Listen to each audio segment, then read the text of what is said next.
There are men who speak loudly about their power, demanding the world acknowledge their greatness.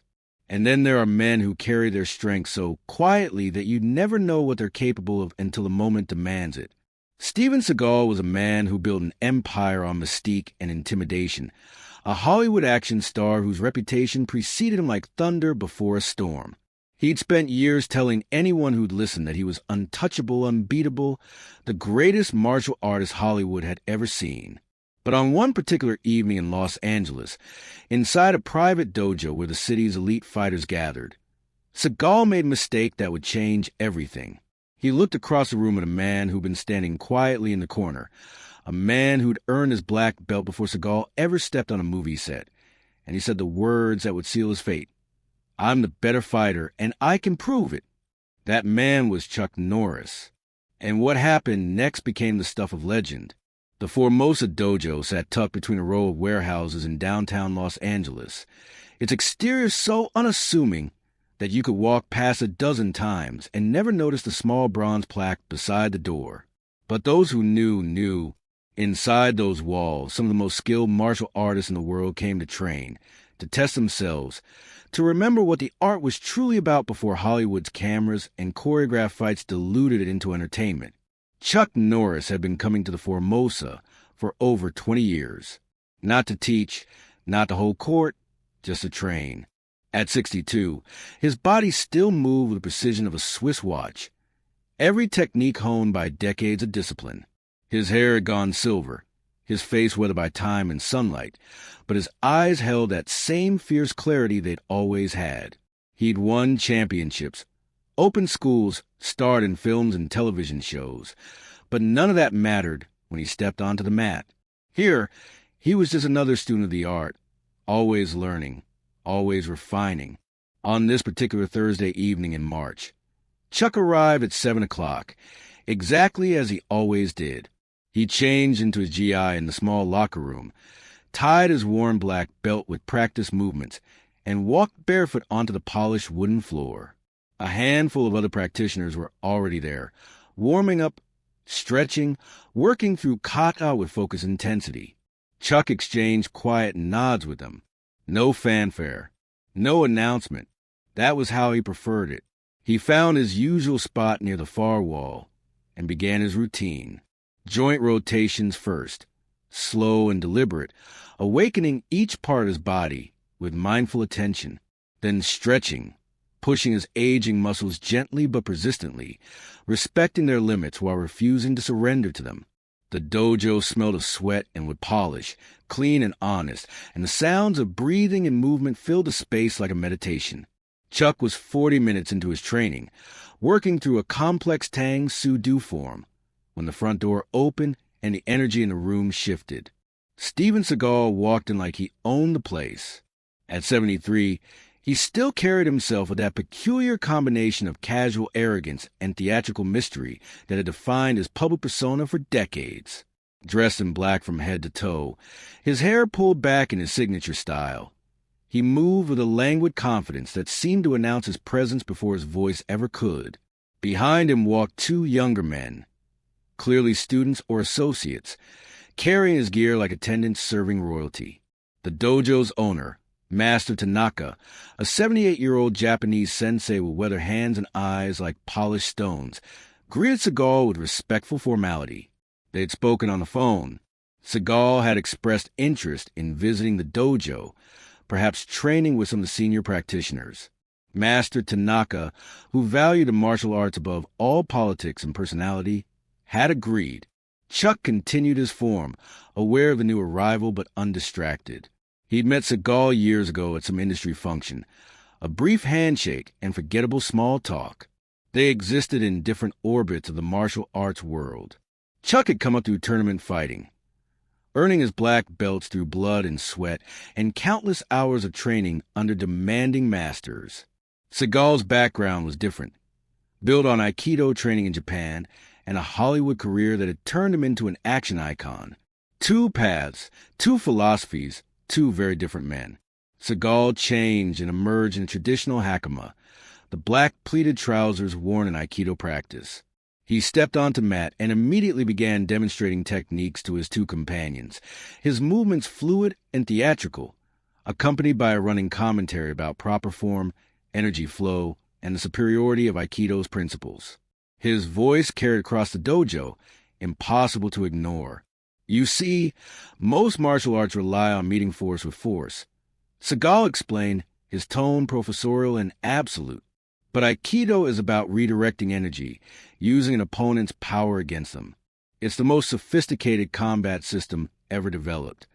Chuck finished his form and moved to the heavy bag, beginning a series of focused strikes. His fists and feet connected with precise power, each impact making a solid thump that spoke of decades of conditioning. He wasn't trying to prove anything to anyone. He was just training, the way he'd trained 10,000 times before. But Seagal noticed. His eyes tracked to Chuck, recognition flickering across his face. He said something to the companions, then walked across the mat toward Chuck, his movements deliberate, almost theatrical in their casualness. Chucknorris, Seagal said, his voice carrying that distinctive slow cadence. Been a while. Chuck finished his combination, took a breath, and turned. Stephen, good to see you. Still hitting the bag, I see. Seagal observed, his tone impossible to read. Traditional methods. They work, Chuck replied simply. Seagal smiled, but it didn't quite reach his eyes.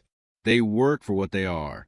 But there are more refined approaches, more sophisticated systems that don't rely on brute force. He moved his hands in a flowing gesture, demonstrating some principle of circular movement. Aikido teaches you to become like water. No resistance. Pure redirection. Chuck nodded politely. He'd heard variations of this speech before from various practitioners, each convinced their particular style held all the answers. He'd learned long ago that arguing about martial art styles was pointless. What mattered was the practitioner, not the system. Every style has its strengths, Chuck said diplomatically. True, Seagal agreed, though his tone suggested he didn't really agree at all. But some styles are simply more evolved than others, more effective in real combat situations. Something in the air shifted. Other practitioners in the dojo had stopped their training, sensing the tension building between these two figures. Master Tanaka watched from near the door, his expression unreadable but attentive. Chuck chose his words carefully. I think effectiveness comes down to the individual and their training, not just the style. Seagal's smile widened, but there was no warmth in it. That's a diplomatic answer. But we both know that technique matters. Sophistication matters. I've been in real street fights, real life or death situations. I've worked with law enforcement, trained special forces. And I can tell you that what I do, the way I move, that's what actually works when things get real. The statement hung in the air like a challenge. Chuck felt something tighten in his chest. Not anger exactly, but something close to it.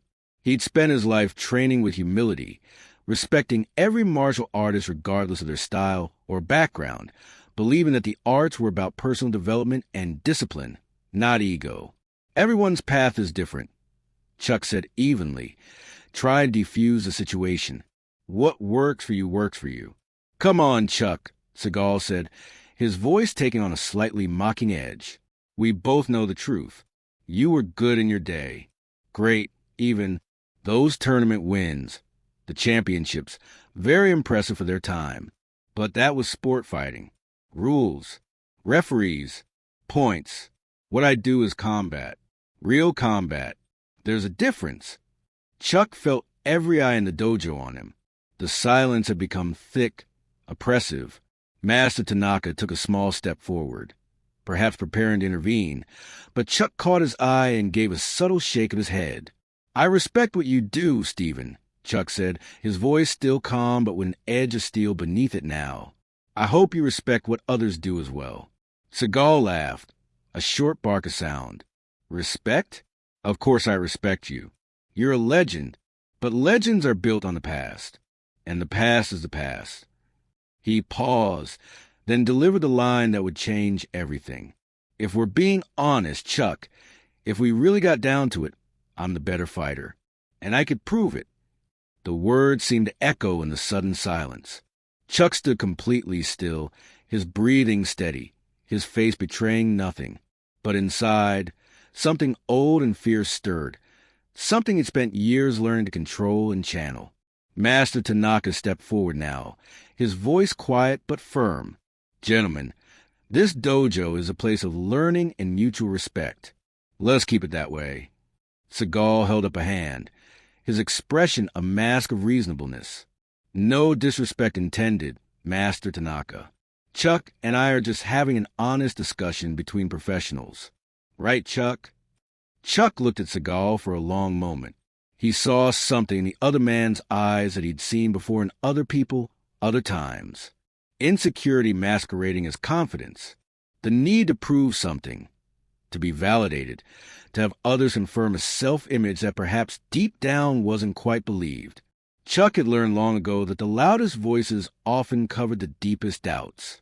"I didn't come here to prove anything to anyone," Chuck said quietly. "I came here to train." "Of course," Seagal said, his smile never wavering. "Neither did I. But since we're both here, both experienced practitioners, it might be educational. For everyone." He gestured to the other students watching. "A friendly demonstration. Show these young practitioners what high-level martial arts actually looks like. Unless," he paused deliberately, "you'd rather not." The implication was clear. Refuse and be seen as backing down. Accept and give Seagal what he wanted. Chuck felt a presence beside him and turned to see Master Tanaka, who spoke in a voice low enough that only Chuck could hear. "You do not have to do this. This is not your burden." "I know," Chuck replied, equally quiet. "But if I walk away, he'll just find someone else to challenge. Someone younger, less experienced.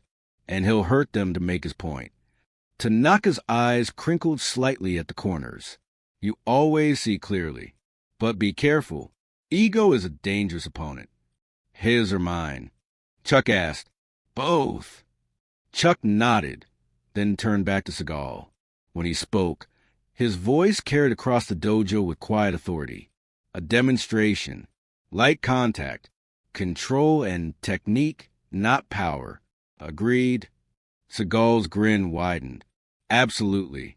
Control and technique. That's what separates the true masters from the brawlers." They moved to the center of the mat. The other students cleared space, forming a loose circle. Chuck could feel his heart rate rising, but not from fear or nervousness. It was the old familiar sensation of preparation, his body and mind shifting into combat readiness. Seagal took a relaxed Aikido stance, his hands open and loose, weight centered. "Whenever you're ready, Chuck, show me that Tang Soo Do." Chuck bowed, the traditional sign of respect before engagement. Seagal returned it, though his bow was shallow, almost perfunctory. Then they began to circle. Seagal moved first, stepping in with a flowing motion, reaching for Chuck's wrist as if to demonstrate a classic Aikido technique. His movements were smooth, practiced, but there was something theatrical about them, as if he were performing for the audience rather than truly engaging. Chuck pulled his arm back, easily evading the attempt. Seagal flowed with the movement, transitioning to a different approach, trying to create the opening he needed for his technique. But Chuck's footwork was impeccable, maintaining distance, staying balanced, giving Seagal nothing to work with. "You're being defensive," Seagal commented, still moving. "Attack me. Show me your best technique." Chuck understood what Seagal was doing.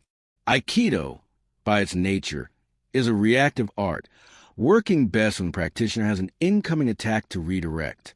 By remaining defensive, Chuck was denying Seagal the opportunity to demonstrate his techniques. "This is your demonstration," Chuck said calmly. "Demonstrate." Seagal's smile tightened. "Fine. Watch this." He moved faster now, reaching in with both hands, trying to grab Chuck's GI. But Chuck wasn't there. He'd shifted to the side, a simple angular step that took him completely off the line of attack. Seagal adjusted, flowing into a different technique, trying to trap Chuck's arm.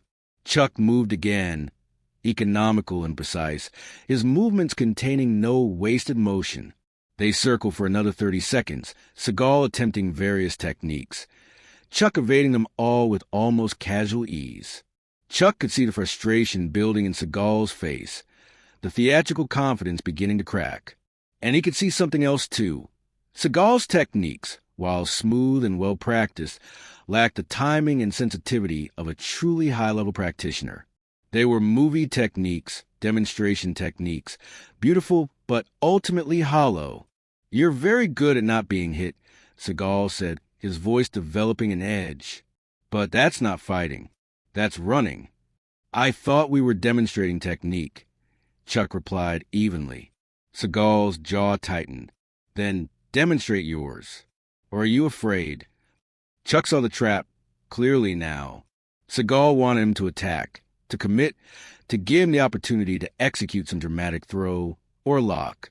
But more than that, Chuck realized, Seagal wanted to hurt him.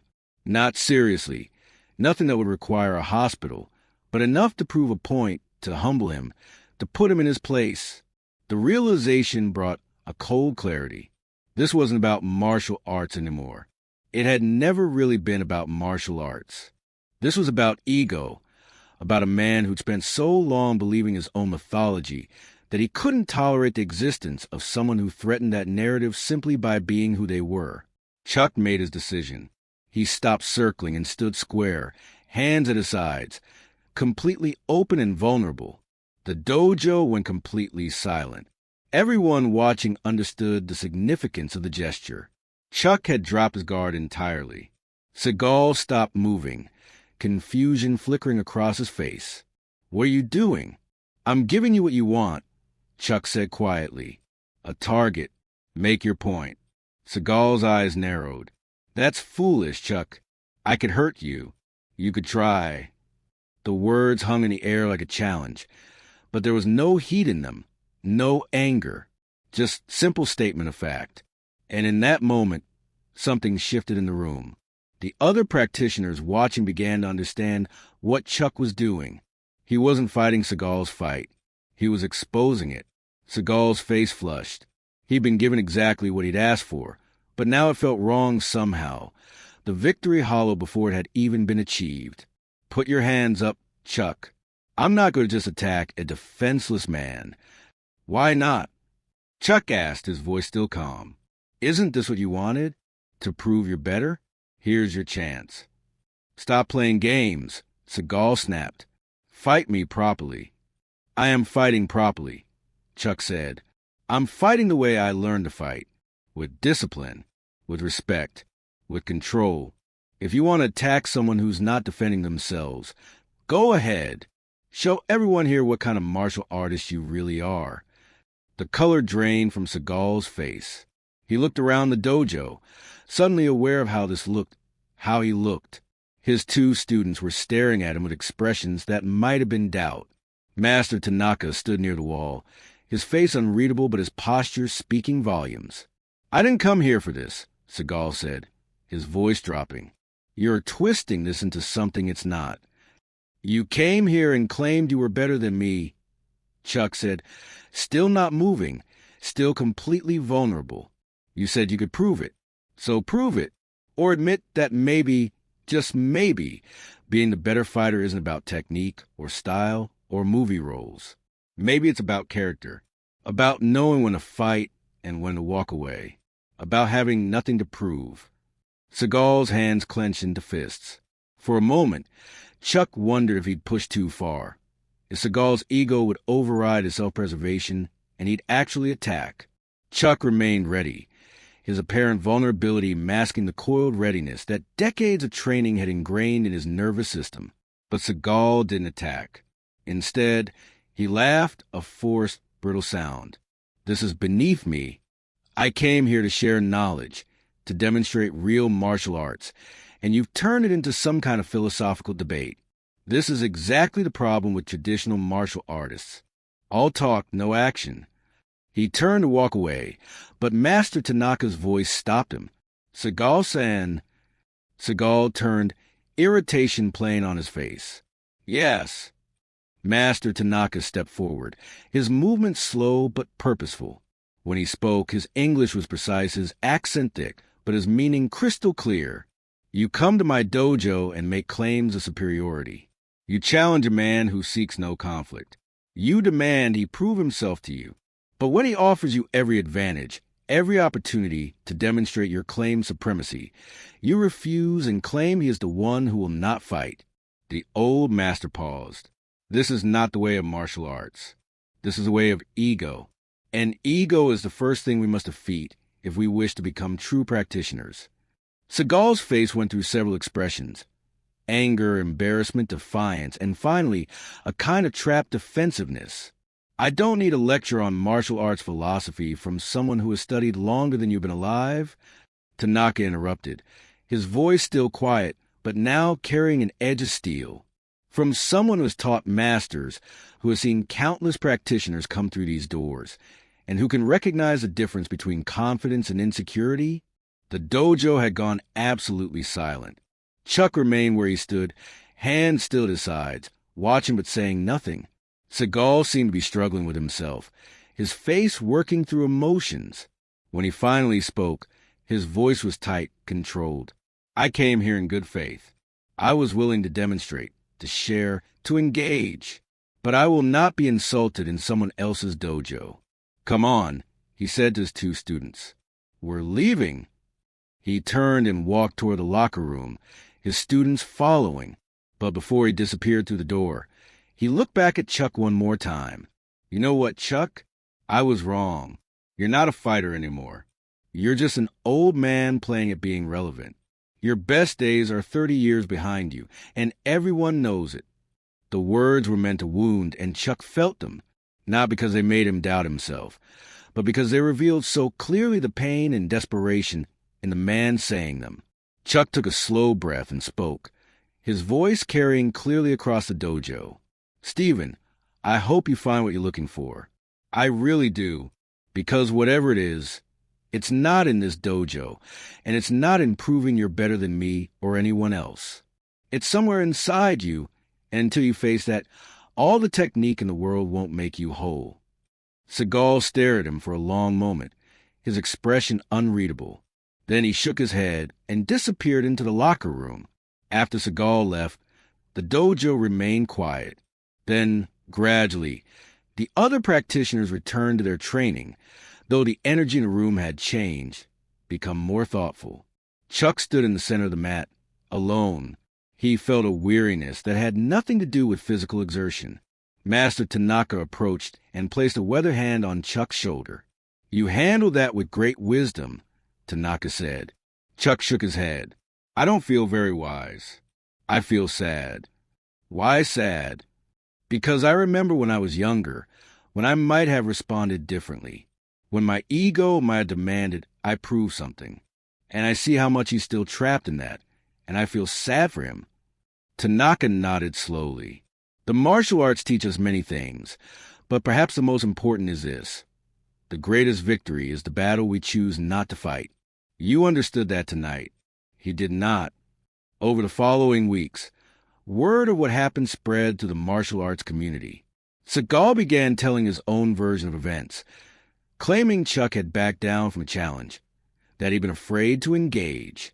The lies were sophisticated, never quite direct enough to be actionable, but clear enough to poison the well.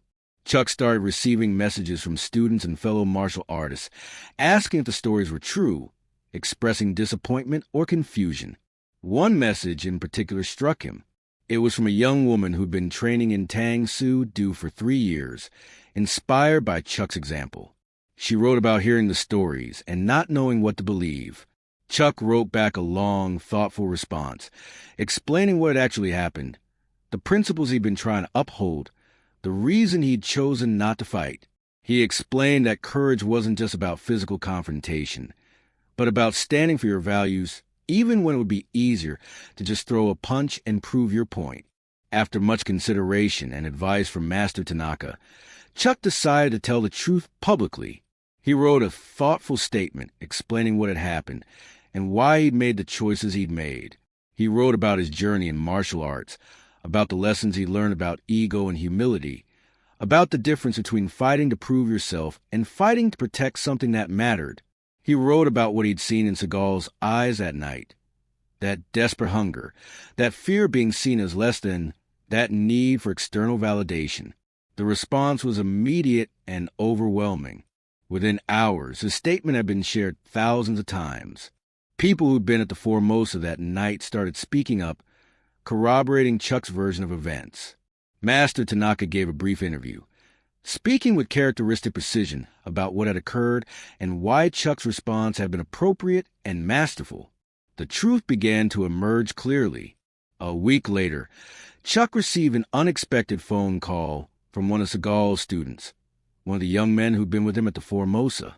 "Mr. Norris, I wanted to call and apologize for what happened, and to thank you." "Thank me for what?"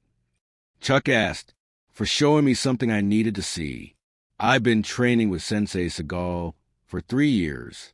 I believed everything he said about himself. But watching what happened at the Formosa, and then watching how he handled it afterward, I started to see things I'd been missing."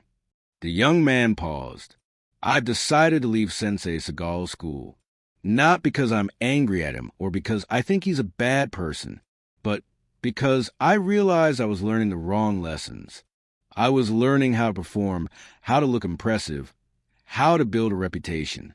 But I wasn't learning how to actually be a martial artist, not in the way that matters." Chuck felt something shift in his chest, a small warmth spreading. This, finally, felt like something good coming from the whole situation. One person finding a better path, learning to see more clearly. 6 months later, Chuck was teaching a Saturday morning class at his own school. One of the senior students asked about the Seagal incident, about why Chuck had made the choice not to fight. Chuck thought for a moment about how to answer. "Let me tell you about something that happened when I was younger," he began. "I was in my 20s, competing in tournaments, winning a lot. I was good, and I knew I was good, and I wanted everyone else to know it too. One day, an older martial artist watched me fight. Afterward, he approached me and said, 'You have great technique, but you're fighting for the wrong reasons.'" Chuck paused, remembering. I was offended. I asked him what he meant. He said, "You're fighting to prove something. Every match, you're trying to convince the world you're worthy of respect. But the best martial artists I've known never needed to prove anything. They already knew their worth, so they fought only when necessary, only to protect or to learn. The rest of the time, they were at peace." At the time, I didn't really understand. But as I got older, as I continued training and learning, I began to see what he meant. Every time we step into a fight, we don't need to be in. We're not demonstrating our strength. We're revealing our insecurity. With Seagal, I saw that I didn't need to prove anything anymore. I've learned that the real fight isn't against other people. It's against my own ego, my own need for validation, my own fear of not being enough. He looked around at all his students. The better you become at fighting, the less you need to do it. Real mastery means you can see conflicts coming and avoid them. It means you can de-escalate situations before they become physical. It means you understand that violence, even in self-defense, is a last resort, not a first choice. The real test of martial arts isn't whether you can win a fight. It's whether you have the wisdom and discipline to avoid unnecessary fights while still maintain the ability to protect what matters when you must. That evening, as Chuck drove home to the Los Angeles evening, he thought about all the young martial artists who'd reached out after his statement. So many of them were hungry for something deeper than technique, something more meaningful than trophies and belts. And maybe that was the real value in what had happened. Not the controversy itself, but the conversations it sparked, the deeper thinking it had provoked about what martial arts really meant. In the morning, Chuck would return to the Formosa for his regular training session. He would bow to Master Tanaka, step on the mat, and practice the techniques he'd practiced 1,000 times before. Not because he had anything to prove, not because he needed to maintain his reputation, but because this was who he was. A student of the martial arts, always learning, always growing, always striving to be a little better than he was yesterday. Because the greatest warriors, the ones who truly understand their art, are the ones who walk so softly that you never know what they're capable of until the rare moment when that capability is truly needed. They don't announce their power. They don't demand recognition. They simply are who they are, with a quiet confidence that requires no validation because it's built on a solid foundation of genuine skill, hard-won wisdom, and character tested through years of disciplined practice. Steven Seagal might never understand that. He might spend the rest of his life chasing validation, building his mythology, demanding recognition. But Chucknorris had found a different way. And on quiet mornings at the Formosa, practicing forms refined over centuries, he felt something that no amount of public acclaim or championship victories had ever given him. He felt at peace. And in a world that constantly tells us we need to be louder, stronger, more dominant, more impressive, that peace was the most radical and powerful statement of all. It said, I know who I am. I don't need you to validate it. I don't need to diminish others to feel secure in myself. I am enough, exactly as I am, and I'll spend my energy becoming better rather than proving I'm already the best. The martial arts had taught him how to fight, but more importantly, they'd taught him how to live. And between those two lessons, the second was infinitely more valuable. In the end, Chuck hadn't proven he was a better fighter than Seagal. He'd proven something far more important, that he was a better man. And that difference made all the difference in the world.